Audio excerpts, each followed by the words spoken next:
We always have so many fries, it's almost not countable.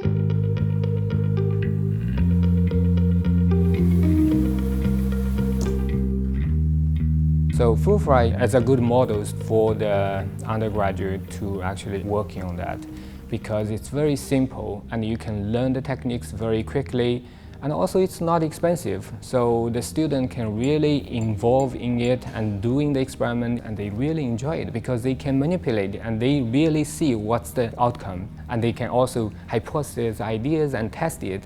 And it's also very short. The generation is like only a little bit over a week. So in one semester, they can even test multiple hypotheses. Our lab is mostly interested in the female reproductions, and that's why we use the fry as a system to study this process.